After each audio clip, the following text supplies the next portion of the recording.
Aha, excellent. Well, welcome back. Hope you all had a great meal, and we'll just do a Q&A session for however long until you all run out of questions. You're welcome to questions that have popped up in your mind as you were sitting here thinking about the things we've been discussing, or maybe over lunch conversation. But I've got a couple written ones that were submitted just to help get the juices flowing and just to help get things started here. So let me read this one, and this will get us started here, Dr. Gordon. How do you remedy the problem when it's already so deeply ingrained and such a seemingly necessary part of how we live and work, and is moving forward at warp speed? How do you remedy the problem when it's already so deeply ingrained and such a seemingly necessary part of how we live and work, and is moving forward at warp speed? All this digital technology that we're surrounded by. So let me first say why I can't answer the question and then answer the question. The ascended Christ has been seated at the right hand of the Father in heaven for 2,000 years, and he has not yet rid the world of sin or folly. The odds of my doing so are slender, right? So I have a very modest view of human influence. Had God wanted me to cast a bigger shadow, he would have made me a bigger me. So I'm much more interested in the quality of the influence I have than its quantity. And the world's problems are too big for me to solve. So the second part, which is almost an answer, is the commercial forces are not going to let go of this. It's just too lucrative for them. And so you may recall that Zuckerberg, is that what name of Facebook? His partner left the firm and lots of money because he couldn't look at himself in the mirror anymore. He knew what they were doing. He knew how the firm was running, that it was designed to addict people. And he just could not, in good conscience, be associated with it anymore. Which is evidence of the profound financial interest in these things. And so they're not easily soluble when the financial investment is so great. I'm not sure there are solutions on a cultural level. What you can say is you can be countercultural, which all Christians are. Romans 12, 1 and 2. And so how many of you can show of hands here, how many of you had a chance to read either Aaron Renn's article in First Things called The Three Worlds of Evangelicalism, or his book that came out more recently that's roughly the same title? Aaron Renn, he calls it the positive world of evangelicalism, the neutral world of evangelicalism, and the negative world. And so he says, for much of the American history, up to roughly President Carter, it was the positive world of evangelicalism. If you were an evangelical Christian and attended church on Sunday, you were well respected. You'd be more likely to get on the Chamber of Commerce and other positions of public responsibility. I even remember as a child growing up in those years going to the barber shop, and some of the men would hang out in the barber shop. That's where they hung out, I guess, you know. And I can remember somebody saying, "Well, George, you got a new neighbor, I see." He says, "Yeah, his name is Smith." "What kind of person is he?" He says, "He's a good church-going man." Now, George himself didn't go to church, but he would refer favorably to his neighbor as a good church-going man, right? Aaron Renn would call that the positive world of evangelicalism, when it was actually an asset in our cultural setting to be a Bible-believing Christian. And then he had the neutral world that he says, comes in some sense in reaction to Carter and in reaction to Falwell and so forth, where maybe in the Reagan 90s and so forth, there were people who thought Christian people were meddling too much in politics. And so it wasn't the negative strike yet, but it was more neutral. And then roughly in the turn into the third millennium, Aaron Renn argues, we're in the negative world, where most of the mainstream influential institutions in our culture are hostile to almost anything about Christianity. And that's kind of a bleak picture. The little ray of hope I have is this. When you consider that everywhere you go, the wokest leftist people are about everyone designing their own education and believing and doing whatever they want, and having no standards that anyone needs to comply to. I think in 15 years, the only people who are competent to run any of the firms in the United States will be Bible-believing Christians. because they took the education of their children seriously. They took them to churches that occasionally made them think. And they probably sent them in many cases to Christian schools that worked them hard, made them learn how to reason and how to think, taught them some history, and taught them how things go. If you look at the rest of the culture, it's declining so rapidly, not only into immorality, but into sheer incompetence, the inability to do anything and do it well, that I'm hopeful that when I'm dead and gone and fishing with Simon Peter, we'll start seeing some changes taking place, because the only people in their 20s at that point whom you'd want to trust any part of your firm to will probably be, very likely be, Bible-believing Christian people. They'll be the only ones. So I won't be any part of the solution, but when our young people are simply more competent on average than other people, and demonstrably so, then we will have the influence of at least going back through a negative world, if never back to the positive world. We'll go from the negative world to the neutral world, because people will say, these Christians have crazy ideas. They marry one person, have sex with him or her, no one else their whole life. They're kind of nuts. But they work hard. And if the guy's in charge of your accounting firm, he's going to run your accounting firm well. And so I think the solution will come when the culture continues to decline to the point that firms will not have any capable people that they can hire anymore. And the people with a decent Christian sense of our obligation and the cultural mandate to care for His good created order in various ways, whether it means being a mathematician or a neurobiologist, whatever it means.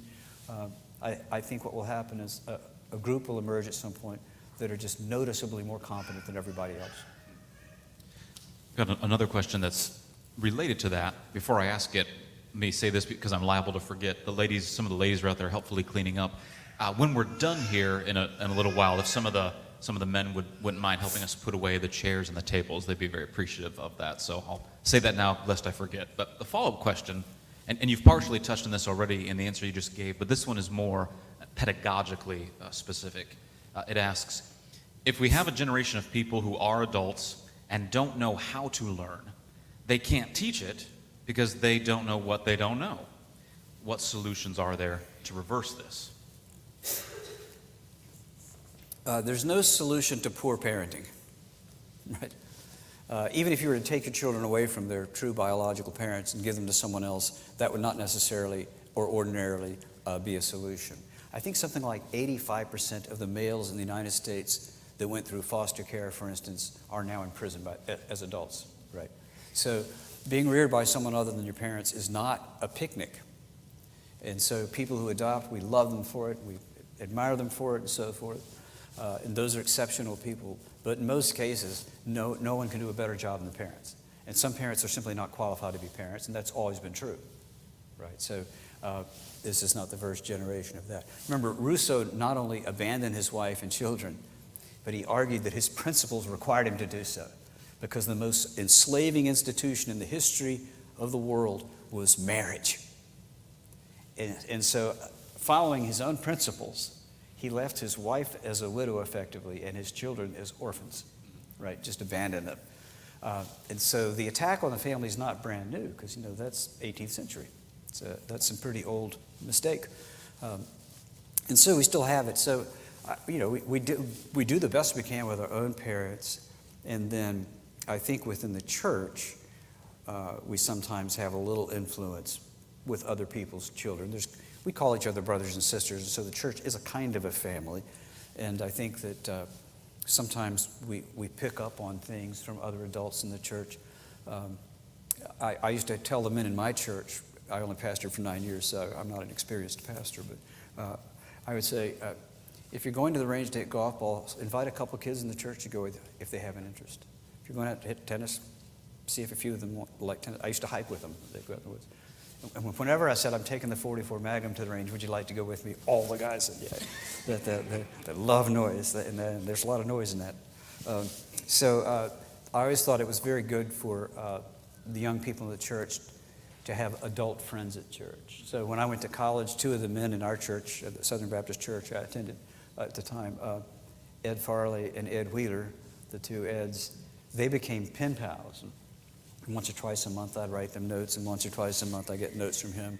I got elected as the president of our chapter of Fellowship of Christian Athletes, and wasn't that the name of the group at that point? It's kind of funny that I was elected the president of it.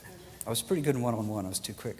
But Ed Wheeler wrote me later after he learned that I'd been elected to that role. He wrote, Master T. David Gordon, athletic supporter, Roanoke College, this, that, and the other.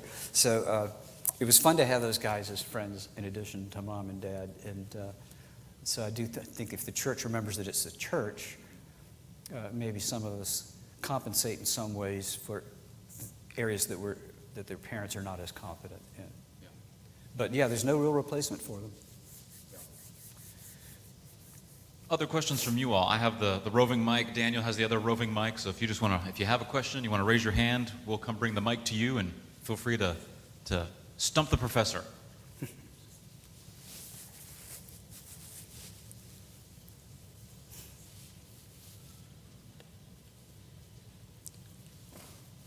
Please don't ask me what the square root of 17 is. I think Bob's got some there.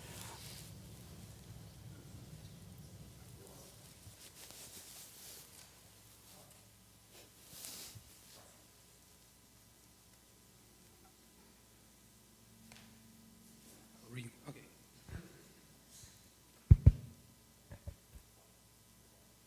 Can you expand on the progression to wisdom?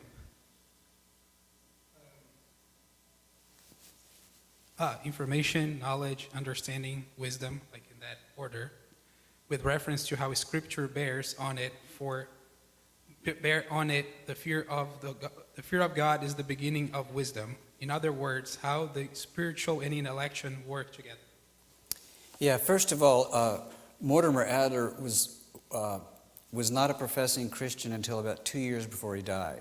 He was in his 80s before he was baptized and adopted the Christian faith. So all of his books, I think all 57 of his books, were written from an unbelieving point of view, a secular point of view. And he was addressing education and learning historically from the Persians to the present. And so it was not his purpose to develop a distinctly Christian theistic understanding of the matter. I still think in large measure what he says is true, that is the ordinary way the reality that God made works. So when the Proverbs commend wisdom, get understanding, the more precious than silver, more desirable than gold, and so forth, that what it's commending is the ability to know how the world works, right? Imagine a religious book saying, go to the ant, O sluggard, right? What a remarkable thing. You can learn industriousness from an ant, as it were. So I think that the Scriptures are well within the historic classical tradition of saying the goal of all learning is actually to make wise choices at the end, to know how to do that. And of course, one of the wisest choices is for the creature to be reconciled to his Creator and to acknowledge that in all of his doing and believing and trying and attempting and so forth. So I think his paradigm, while not distinctly Christian, is not unchristian. It's consistent with what the Scripture teaches.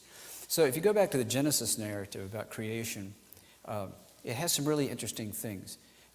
It talks about different kinds. It breaks down a taxonomy of the difference between the things that fly, the things that swim, and the things that creep on the face of the earth.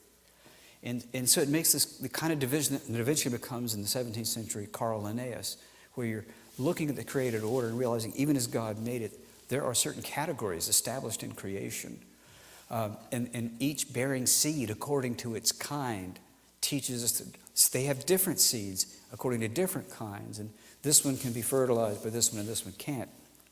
And so there's basically, it seems to be the blueprint for a Christian theory of education in the Genesis creation narrative itself, with a little asterisk at the end because of Genesis 3 and the cursing of the ground because of the human. So that the earth is not as fruitful as it once was, but it could be more fruitful tomorrow than it is today. So the human can still make progress.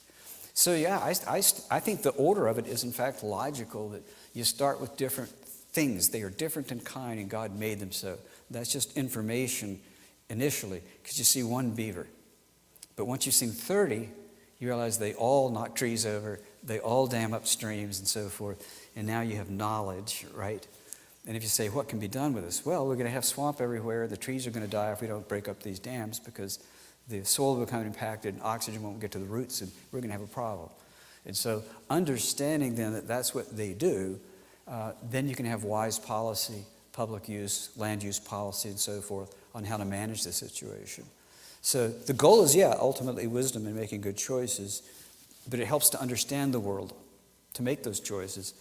And if we organize that understanding around natural pools of knowledge that are in fact related, all warm-blooded creatures this way, cold-blooded creatures are that way. We even have the remarkable chemical reality that virtually everything at the cell level expands when it gets hotter, and water is the only one that goes the other way, right? That's how you break rocks. If you're cutting rocks and you don't have ancient tools, you pour water in there, and when it freezes, it'll expand, it'll break rocks, right? It's clever, and it's nice to know that kind of a thing. So the knowledge that we have of how things work gives us understanding of what we could do with those properties, and hopefully leads to wisdom. But it starts with just discovering one frog hopping across the backyard, as it were, and then seeing, are there any other creatures like this, and how are they like them and unlike them? And so I think the flowering of that project is what we saw with Carl Linnaeus coming up with his taxonomy of the various species and so forth. It's really, quite ornate, as the thing works out. And so, if the fear of the Lord is the beginning of the knowledge, it's a fearful thing to be made in God's image and to be entrusted with exercising dominion over the birds that fly, the fish that swim, and the creeping things that creep on the face of the earth.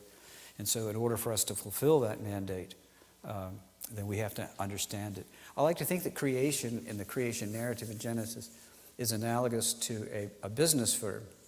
And let's call it Smith and Sons. And maybe Smith establishes a hardware store in St. Louis in 1850 as people move west. And he runs the firm until his death. And the firm Smith's Hardware until he approaches his death, and he calls it Smith and Sons. And in the last 10 years, his sons learn how to run the business also on his behalf. And then when he's dead and gone, they manage their deceased father's business. And they do it with a sense of honor, right? They're honoring their father. This is the firm that our father built. And so let's run it and treat our customers fairly and with dignity, because this is what our father bought. See, God does that to the human race in the creation narrative, because he makes us in his image so that we're truly his children, not just his creatures, but his children in some ways. And then he entrusts to us the care of this great order. We care for the birds that fly and the fish that swim and the creeping things that creep upon the face of the earth, all of which I think requires something like Mortimer Adler's paradigm. Other questions?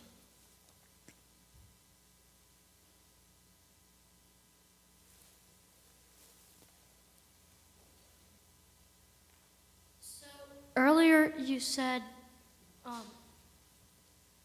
that strategy games like chess could help your brain in a deep thought way, but computer games would help your brain in an alert system way.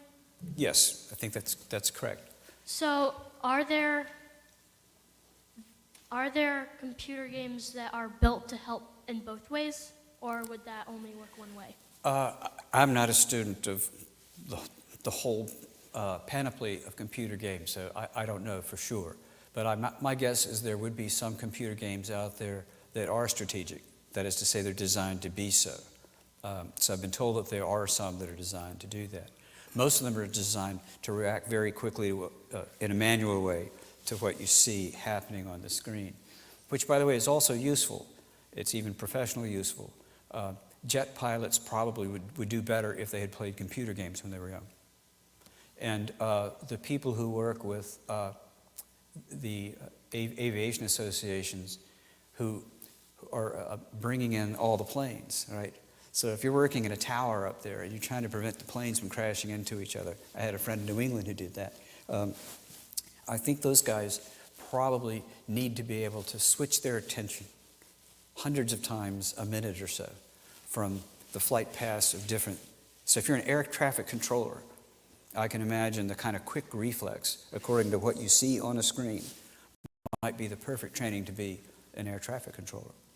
Now, on the other hand, how many air traffic controllers are there in the United States? Probably 5 working at each airport, and we might have 200 airports. And so it's not a career that many people could aspire to because you probably wouldn't get a job. But I can see how that would be a good training for it. And I think probably to be a fighter pilot. But again, there aren't too many of those, right? As our weaponry in our military gets more and more expensive, we expect more and more of our machines and fewer people to work with them, right? So we even have drones now, so we can do airstrikes with no humans involved at all. But yeah, I would think that the very quick manual reaction to what you see happening on a screen would serve you well as an air traffic controller, and it would serve you well as a jet fighter pilot. As a general human, I don't think it would do you much good, because I think a lot of that could also be learned. You could play handball and be dexterous manually with both sides. Probably some other ways you could do it. But yeah, I would think that if you're going to be a fighter pilot, that's not a bad way to train. Other questions? Yeah. So yesterday you kind of talked about the 4, or as some people put it, as the 6 kind of moments or eras of media. Where would you say is kind of like the pinnacle of that? So I'm basically asking, where would you say we kind of stopped moving upward in humanity and started regressing or moving downward in innovation? Yeah, I didn't put it on here, but at some point I want to publish a little essay called Gordon's Ark, A-R-C, so not Noah's Ark, A-R-K, but Gordon's Ark, A-R-C.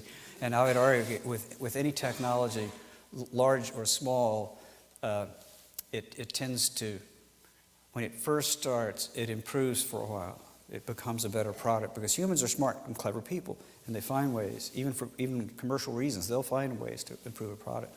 Then it'll reach a point where it's at its zenith, and it starts to disimprove. But the commercial forces are invested in it, and through commercial manipulation, they will continue to make profit on the thing even after it reaches its peak, right? And so many things, if you look at them merely in terms of their functionality v. their cost, they reach a point and they endure culturally, even though they're not now as good or better than they were before. And in fact, you can have great dinner time conversations talking about that. So let me give you a couple examples and then make sure I apply it to media ecology, right? So the quill pen was an adequate way to write. If you had good paper, it was a lot better than etching stuff into animal skins, right? So you have to dip it in an inkwell, right? And so it doesn't travel well. People were knocking it over on their desks and these kinds of things. And so the quill pen had its drawbacks. Thomas Jefferson enjoyed his. And so shortly after that, in the early 20th century, of course, they started making fountain pens. And so it has a steel nib instead of a feather nib. And so it's much more enduring. And it has its own capacity for ink, and so you can take it with you and don't have to worry about that. Now, I think that's the arc's top with writing instruments.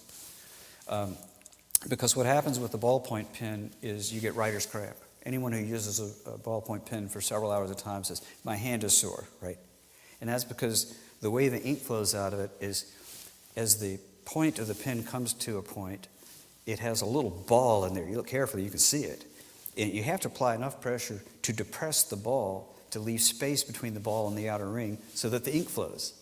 So you have to push down to get a ballpoint pen. You don't have to push down on these at all. Fountain pens just glide across the page. It's like a skater on ice. They're just elegant to write with. And so they keep manufacturing ballpoint pens, and people still complain about how much it hurts for them to write with them. But I think we've passed the pinnacle. And I'm not sure the roller ball, it might be somewhere better. I think it's more comfortable than a ballpoint pen, a little bit less versatile, but it was there. And then when my grandfather died in 1979, I inherited his straight razor. It was made by Shumate in St. Louis, Missouri. It looks like Shoemate, but Mr. Shumate was a first-generation Japanese immigrant to the United States, and he started a firm that made straight razors and safety razors. He died in the late 20s, and none of his children wanted to keep the firm. So Smith & Sons went out of business, as it were.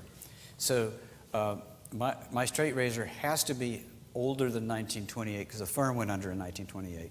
And I read somewhere that for the last 15 years, they stopped making straight razors and only made safety razors, right?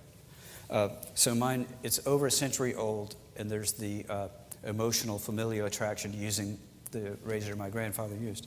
But I don't think that's the pinnacle of razor technology because it's a very delicate thing to do without Freddy Kruegering yourself.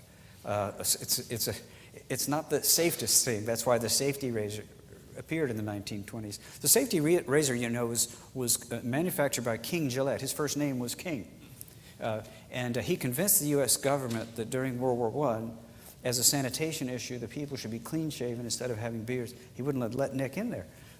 So they convinced the government to buy tons of these razors. I have one of those too. I have one of those from 1937. And I think that's what my grandfather used. I'm the first one to really use his razor, his straight razor. So I think that was the pinnacle of razor technology. And then so in the 70s, when they started making plastic razors with multiple blades, they're very uncomfortable. They're much more uncomfortable when you shave with them than either a safety razor or a straight razor is. And with a straight razor, you put nothing in the landfill. I'm still using the razor that my grandfathers had for over a century and could leave it to my children and grandchildren, right? Nothing's going in the landfill. With those plastic things, stuff is going in there, and my biology friends say it takes normally about 100 to 110 years for plastic in the soil. There's a stink bug for you. There it is. That it takes about 110 years for that plastic to biodegrade. So if we take the one in between the plastic one and the straight razor, you have the safety razor. And you unscrew it, and it's got a little thing slightly larger than a postage stamp that's a piece of steel. And when you put that in the soil, it oxidizes almost immediately, and it turns back into iron because steel grows out of iron. So it takes right back to the earth what came out of the earth and does no harm ecologically at all. So neither the safety razor nor the straight razor harmed the environment. They're both much less expensive. You can buy a very good straight razor for a little over $100. Most men will buy 3 or 4 packs of plastic razors a year at $15 a 4-pack, right? And so in 1 year, expended on plastic razors, you could buy a safety razor and a bunch of blades for it, or a straight razor. And either of those is ecologically better. But I think the top of the arc on that was the straight razor. Or not the straight razor, the safety razor. Even though from emotional reasons, I love using the straight, and I do think it's a slightly closer shave. If you ever want a really close shave, find a barber that can shave with a straight razor. It's the closest shave you'll ever get. So I think that's the most, but most people say it takes about 80 times practicing with it before you feel like you can get a good shave with it. You can find the flat parts early on, and you can easily get a good part on the easiest parts. But there's other little curved spots of your face, right, that it's harder to get a good. So I mean, a learning curve of 80 shaves is a pretty steep learning curve.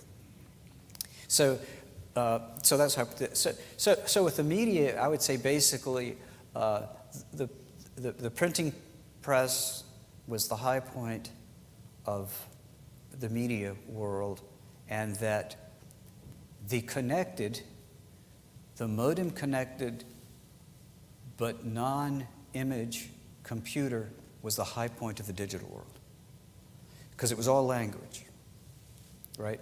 And they did have Usenet groups that you could go to and discuss things, but it was prose, and people would discuss it in prose. And so it was still a linguistic medium. And even the command line, the interface itself was linguistic. You had to do, copy C, :B, this kind of a thing. You had to learn a little basic just to use the things. But once you connected them via modem to ARPANET, and I'm sure Oak Ridge was on ARPANET when it first started because it was a military kind of a thing. You can bet those guys were using it before it was public. So I think that was the high point because it had none of the drawbacks of the image-based stuff that came along after the Mac appeared in 1984. So it wasn't image-based, but it was language-based, and yet it enabled clever humans to be connected with other clever humans and discuss matters of common interest. So that's where I would put it on Gordon's arc. But in the big sense, yeah, I think that orality was, of course, a linguistic medium. And then when oral culture started writing some things on manuscripts, it's still a language medium. And then when you get to the printing press, now many more people can read than before. Average literacy was 5% before the printing press. And in Europe, it hit 88 and 90% within 100 years of the development of the printing press. Why would you need to read if there's nothing to read, right? So I'd say that human media got about as far as they could go at that point. That's the top of the arc. But this is a fun conversation to have with each other. You can call it Wilborn's arc if you want to dignify it. It's fun to have a conversation with each other. Say, at what point in the development of this, all things considered, ecology, cost, efficiency, these kind of various ways, at what point did we hit the zenith and commercial forces kept producing it? So like the multiple plastic razors now, I think they have 5 blades in them and that kind of a thing. It's kind of overkill in some sort, and kind of a messy thing to boot. But you'd have fun conversations with one another when the power goes off and you're sitting by a fire trying to figure what to do, talking about at what point did a given thing reach its actual apex, and after which it began to decline, whether the commercial forces are willing to give it up yet or not, at what point. So at what point, approving upon the Model T or the Model A, did we reach the zenith of automobiles? Because remember, at that time, they had like 5 and 6 horsepower mowers. Many riding lawnmowers today have larger engines than those early things did. So they didn't go very fast, right? They rarely reached 30 or 35 miles an hour. But the government statistics say that when cars are driving less than 45 miles an hour, there are no fatalities. That you have to be going at a certain speed to get fatalities. And so 43,000 Americans die every year for the luxury of driving 70 rather than 45.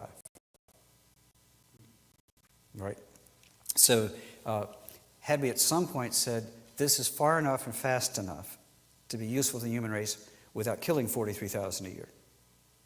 Because that's a very expensive cost, right? That's a lot. That's more than we lost in Vietnam.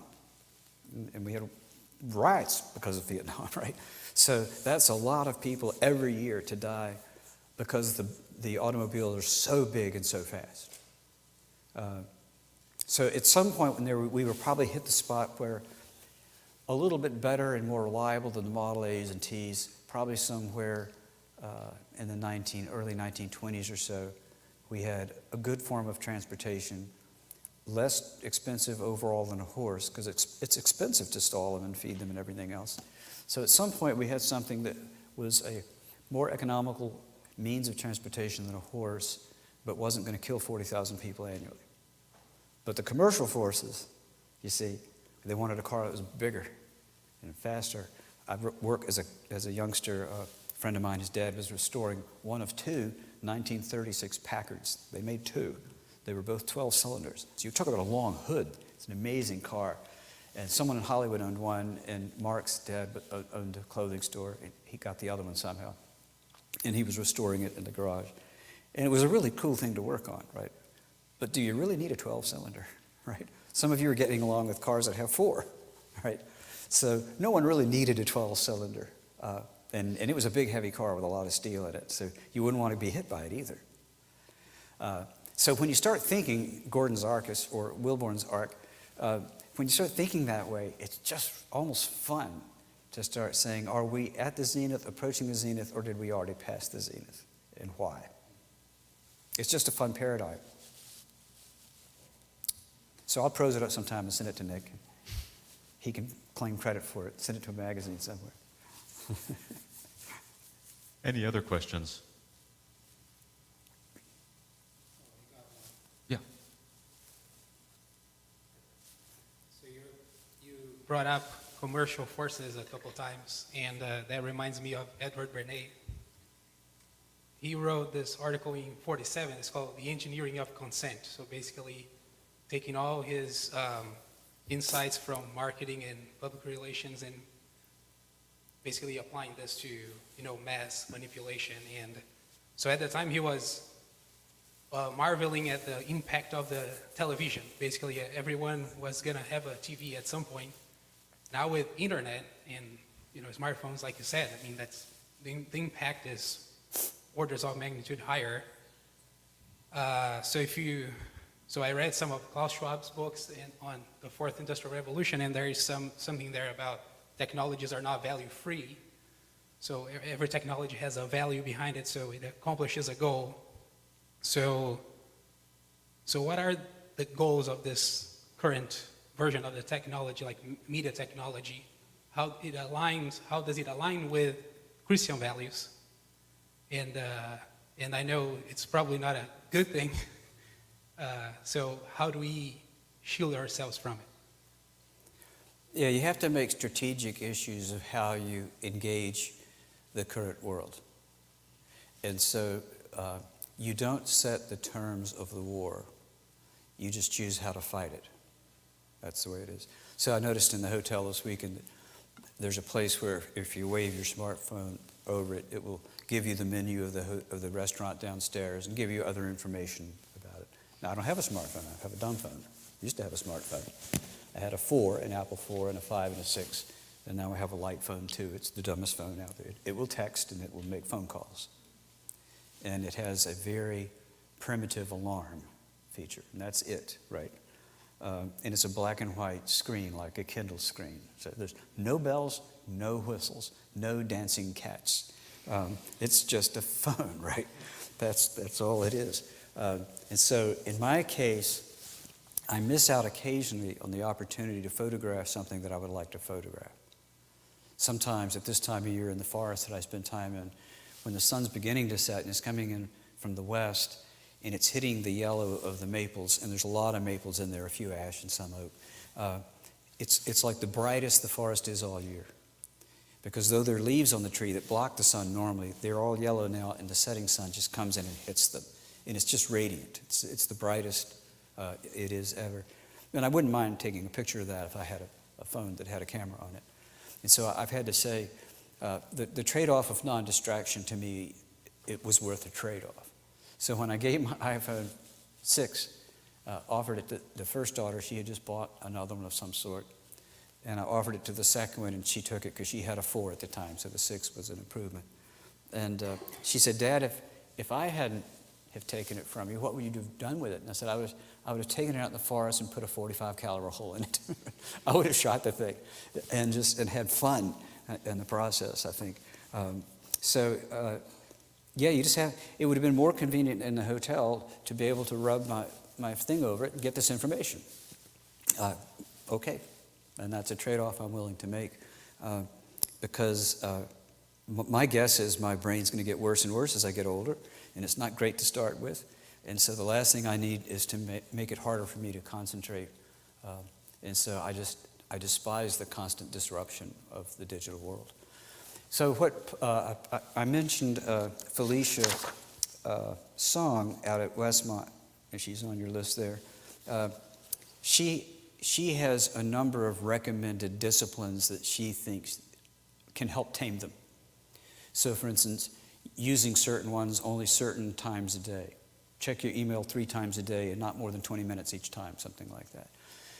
And she even learned a lot of this from her students because in her class, she made them dream up some of these things. And then she took the best of those over a number of years and some of her own thinking on it. So she has some recommended strategies for how you can run the media rather than the media running you. Strategies where you say, I don't have to normalize this, I can denormalize it. So it will be very inconvenient for me if I get back to Pittsburgh and find out that when the TSA took my Kindle and my laptop, that they've lost them. Because I don't know where I'm preaching for the next 3 or 4 or 5 weeks, and my calendar's on my laptop. So things are going to get a little hectic, I think, at the Gordon House if they haven't retained it. But on the other hand, I'm actually enjoying at least 2 or 3 days without it. I haven't checked my email since Thursday night. By the time I was on the plane Friday morning, and opened up my carry-on from my laptop, it wasn't there. They had taken it out when I went through the inspection, and they didn't put it back in. And they didn't tell me they took it out. So they've got it. And it's been kind of blissfully delightful, not to just as a default say, let me check the news and see if the if the Australians let another kangaroo loose, right? So she recommends permitting yourself to have certain times in the week or the day that you check the things that you think might be valuable to check, and then not use them. Just disconnect from the internet the rest of the time. So she's got plenty of practical suggestions that can do it. But ultimately, it's a trade-off, because the world that we're in expects us to have these. You know, when I retired, I lost my email at the college. That happens. You lose your email address. And so I was talking with Amazon. How do I deal with them now? Because they always send email replies to my address, right? And those weren't going to go through anymore. And so I talked to two individuals and said, oh, that's no problem. We can change your information and your password. I'll just send you a text with a number on it, and you tell me what the number is. I said, I can't do that. He says, why not? I said, well, I can receive a text, and as you can tell, I can talk with you, but I can't do them at the same time on this device. Can't do it. And so we went on for another 10 or 15 minutes unproductively, and then I called back and got someone else from what was euphemistically called a help desk, and I got another individual in there, and we went through the same chat, right? And at some point he says, well, Gordon, why don't you buy a smartphone like everybody else? And I said, why don't you do your job like somebody else, right? And that one ended fruitlessly also. So sometimes the third is a charm. And on the third, I got a nice guy, a Hispanic guy. His accent was Hispanic. And he said, so let me get this right. You can receive a text, but you can't receive it while I'm talking on the phone. I said, that's exactly right, sir. You've got it. He said, well, why don't we hang up, and I'll call you back 60 seconds later after I've sent you the text. You log on, check the text, and we'll chat after that. I said, we can do that? And he said, sure, right? And so he did it twice for the sake of security, and he made it work in like 3 minutes. And so for once in my life, I responded to those, how was your experience with Amazon? And I said, so-and-so was great. The other two were turkeys, but this guy was wonderful. It's amazing how helpful he was. But you realize, just to make a thing like change your way of getting on and off Amazon can take up an afternoon, right? And so once you're in the digital world, it just saps stuff out of you again and again and again. And so each person has to find their own breaking point that you say, I'll take this amount, but perhaps no more. It's not going to do it. But it happens a lot with the retail businesses. They all think you have them. They want to send you information all the time. And if you can't see it because you can't get pictures, I got a wonderful picture today of Rosie from her grandfather, but my phone doesn't receive pictures, so I have a little icon indicating that David Hall had sent me a picture, but there's no picture, just a little thing. But when I get back, and if I do find my computer, it will forward it from here to my computer, and there'll be a picture of Rosie waiting for me in Pennsylvania. So that'll be very nice. But it would be nice just to have Rosie. But there she is. Well, as we're moving towards a conclusion, are there any other questions? I can tell that the brisket's sitting low and heavy right now. Oh, we're feeling it. All right. Well, seeing none, why don't we join me in a round of applause? Let's give thanks to our speaker for this week.